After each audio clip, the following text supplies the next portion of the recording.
Hello everyone, and welcome back to Terra Raid Counters. This time we got bit of a special one, and that is the upcoming Blissey Terra Raid event. And really the easiest way to beat these things and pretty much one-shot them is Ursaluna. So we'll go into a little bit about what these Blissey raids are going to entail. Now these Blissey Terra raids are only going to be around for 3 days. So from Thursday, I know it says the 20th, but it's actually going to be Thursday the 19th from 8 Eastern Standard Time to on Sunday the 22nd at 8 p.m. Eastern Standard Time. I know it says it's UTC time, but UTC time is convoluted for people. That is how long this thing is going to be going for, which is a lot of Terra shards. You either get 15 different types, 5 different Terra shards of each typing, or you get 4 Terra types shards on top of the base Terra type you're raiding, and you get 5 of each of those, with 26, if I recall correctly, of the main type you're fighting. If you got the Glimmer Charm, all that is doubled.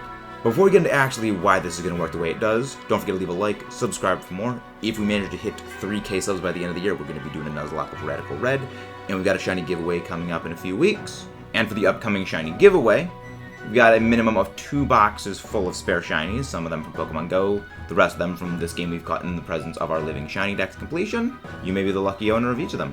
But the only way to be entered for that is to subscribe. Be there when the giveaway goes live, so you want to stay tuned for that.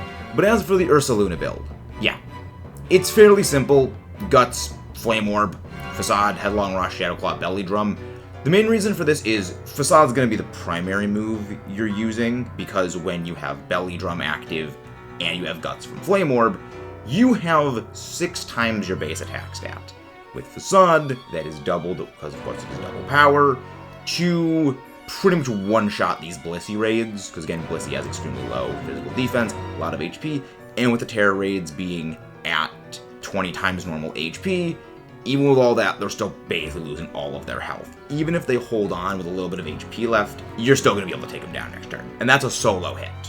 Keep in mind. You don't really need Shadow Claw. The only reason for Shadow Claw being on there is if you run into a Terra Ghost one, it actually does less damage than Headlong Rush, but if you don't want to drop your own defenses because of potential worries, there is that. But Headlong Rush and Facade, primary time you're going to be using Headlong Rush is if you're going up against a Rock type or a Steel type, because they resist normal and they are weak to ground. You take them out anyway. You can use it against electric types and fire types, other types that of course are weak to ground. You will do more damage than Facade, but in general, you're basically just spamming Facade. Only Blissey that have defense boosting natures have a chance of surviving these things. And even then, they don't survive with much HP left. If it is weak to Headlong Rush, it's not getting back up. So it's an excellent opportunity to grind a crap ton of Terra shards, crap ton of self-fodder items, if you're going to be building up your Terra raid stuff for competitive, Terra raids, future level 7s, and when they eventually release Terra raids for legendaries, as in a way to shiny hunt them, you're going to want a lot of Terra shards for those things. Speaking of which, we got a video on that coming in a few days. Stay tuned for that and all the things that the DLC is going to be bringing. But, yeah, that pretty much wraps all of this up. It's really not too complicated, nothing big, it's just going with Ursaluna. There's a few other things, of course. Iron Hands is good, and as usual, Azumarill is fantastic. Of course, all the Belly Drum sweepers, so not too much of a surprise there. But yeah, pretty good for your supports. Corviknight with Screech, Revavroom with Screech, Umbreon with Screech, Rhydon. If you're going to go with Azumarill and you're going with some friends, you might as well bring something like a Helping Hand Politoed with Drizzle, so that way you do very similar amounts of damage, but yeah, nothing really too big and complicated. See you guys next time.